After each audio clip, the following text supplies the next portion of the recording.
Olá! Hoje a gente vai fazer uma viagem bem interessante por 4 textos bíblicos que, à primeira vista, parecem não ter muita coisa em comum. A nossa missão aqui é encontrar o fio da meada, sabe? Aquela narrativa escondida que conecta tudo, desde um antigo projeto de construção até uma questão bem profunda sobre fé pessoal. Então, vamos mergulhar nisso. Nosso roteiro é o seguinte: a gente começa lá em Êxodo, com a construção de um lugar sagrado, depois a gente dá um salto para o sacrifício supremo narrado em Mateus, na sequência vamos explorar como Salmos e Provérbios nos dão um norte sobre como responder a tudo isso, e no final a gente amarra todas as pontas e descobre o que une essas histórias. Então, o nosso ponto de partida é um dos maiores projetos de construção da Bíblia, o tabernáculo.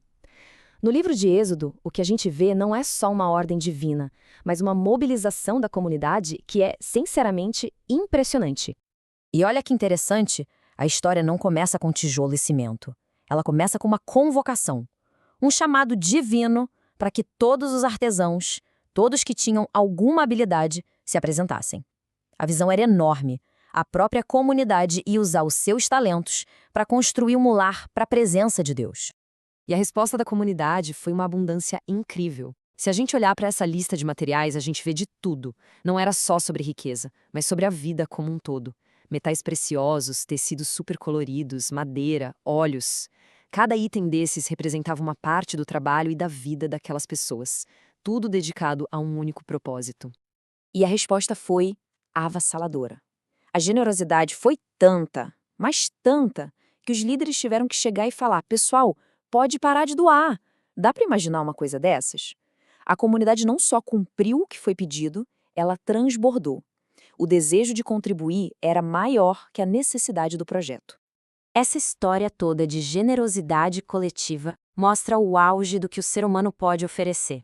Mas ela também abre a porta para uma pergunta ainda mais profunda. E se a oferta mais importante de todas não viesse de mãos humanas? É aqui que a gente faz uma virada. A gente sai de um santuário construído pelo povo para um sacrifício oferecido por Deus. Agora, o tom da nossa análise muda. Muda completamente. A gente sai daquele barulho de construção, de comunidade, e entra no silêncio solene de Mateus capítulo 27. Aqui, a oferta não é de matéria, é da própria vida. O relato de Mateus é muito preciso, quase um relógio. Às 9 da manhã, a crucificação. Meio-dia, um evento sobrenatural, a escuridão. Às 3 da tarde, o clímax, a morte de Jesus, que é seguida por um terremoto e o véu do templo se rasgando. Esse do véu é um símbolo poderosíssimo, né? Significava que o acesso a Deus, que antes era restrito, agora estava aberto para todo mundo.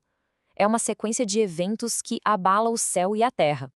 E no meio desse evento cósmico, as reações das pessoas são o dia e a noite. De um lado, a gente vê os soldados. Zombaria, indiferença, até um jogo de azar para decidir quem ficava com as roupas.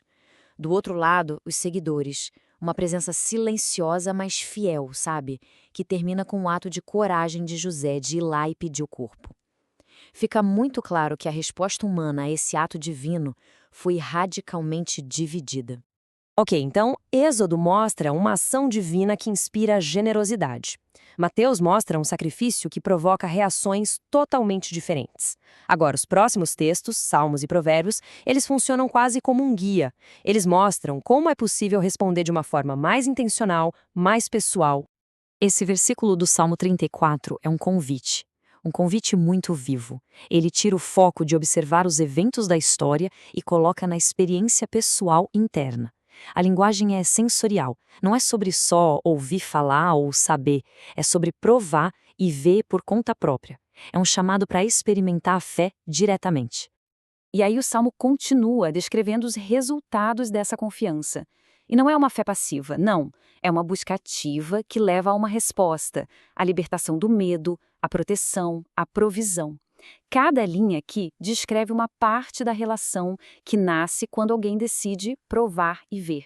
O ponto principal é esse: a confiança gera resultados concretos. Agora, apelando para Provérbios, a resposta se torna algo ainda mais prático. Uma escolha do dia a dia. O texto basicamente argumenta que o que separa os sábios dos tolos é a forma como a pessoa reage à orientação.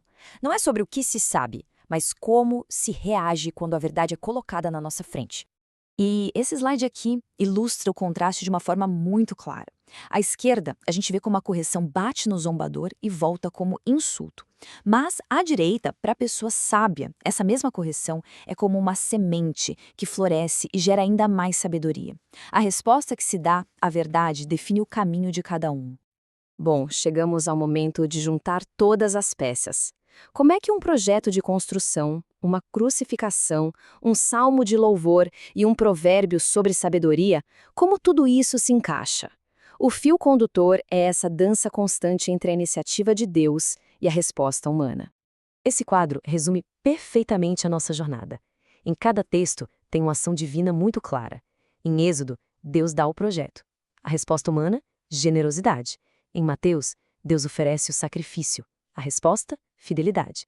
No Salmo, Deus protege. A resposta, confiança. E em Provérbios, Deus oferece a verdade. A resposta, a escolha pela sabedoria. É um diálogo o tempo todo.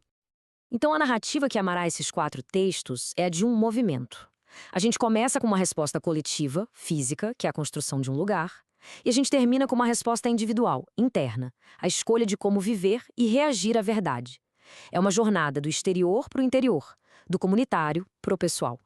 E isso tudo nos leva, claro, à pergunta final.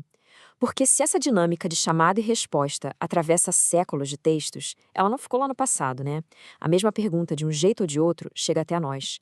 Diante do projeto, do sacrifício e da sabedoria oferecida, a questão que fica no ar é: qual será a nossa resposta hoje?